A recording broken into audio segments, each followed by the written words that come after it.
புதுச்சேரியில் நடைபெறும் எஸ்ஐஆர் பணிகளுக்கு கால நீட்டிப்பு செய்யப்பட மாட்டாது என்று தலைமை தேர்தல் அதிகாரி ஜவஹர் தெரிவித்துள்ளார்.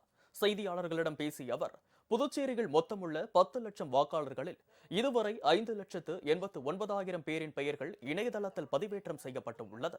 எனவே இதுவரை எஸ்ஐஆர் படிவத்தை நிரப்பிக் கொடுக்காதவர்கள் விரைந்து வழங்க வேண்டும் என்று ஜவஹர் கேட்டுக் கொண்டார்.